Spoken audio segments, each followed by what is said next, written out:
உங்கள் life partner உங்களை விட்டு போயிட்டாங்களா? உங்கள் லவ் பிரேக்கப் ஆகிடுச்சா?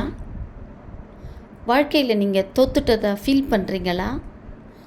அப்படின்னா இந்த வீடியோ உங்களுக்கானது. இந்த வீடியோவில் நான் ஒரு முக்கியமான விஷயத்தை ஷேர் பண்ண போகிறேன். அதாவது உங்கள் லைஃப் பார்ட்னர் உங்களை விட்டு போயிட்டாங்கன்னு வருத்தமாக இருக்கா? உங்களோட லவ் பிரேக்கப் ஆகிடுச்சேன்னு ரொம்ப கவலையாக இருக்கீங்களா? வாழ்க்கையில் தோத்துட்டோமேன்ற ஃபீலிங் இருக்கா? இந்த தோல்வி உங்களுடையது இல்லைங்க.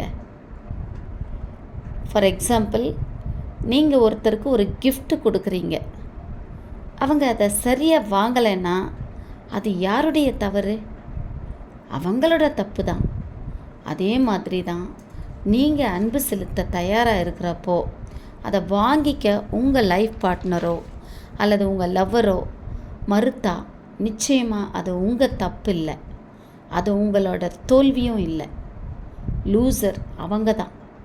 கொடுத்த அன்பை பெற மறுத்த அவங்க தான் ஃபெயில். நீங்கள் பாஸ். உங்கள் அன்பு உண்மையானது அப்படின்றத நம்புங்க. இதைத்தான் வள்ளுவர் காதல் அவரிலர் ஆகனி நோவது பேதமை வாழிய நெஞ்சுன்னு சொல்லியிருக்காரு. அதாவது உங்கள் மேலே உங்கள் லைஃப் பார்ட்னருக்கு அன்பு இல்லாத போது நீங்கள் வருத்தப்பட்ட ஒரு பிரயோஜனமும் கிடையாது. அதை விட முட்டாள்தனம் வேறு எதுவுமே இல்லை. உங்களை விட்டு விலகணும்னு நினைக்கிறவங்கள விட்டுடுங்க. ஆர்கியூ பண்ணியோ எக்ஸ்ப்ளனேஷன் கேட்டோ அன்பை திரும்ப பெற முடியாது. கெஞ்சி நிற்காதீங்க.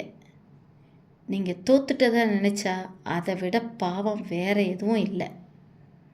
மனசில் நம்பிக்கை மட்டும் இருந்தால் போதும்.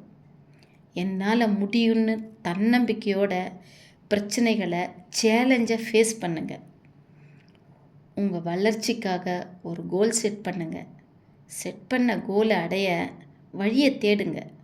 முயற்சி செய்யுங்க. நிறைய படிங்க. ஹார்ட் ஒர்க் பண்ணுங்கள். நிறைய சம்பாதிங்க.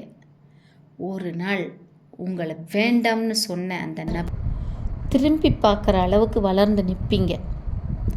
எப்படிப்பட்ட சூழ்நிலையானாலும் மன உறுதியோடு இருங்க.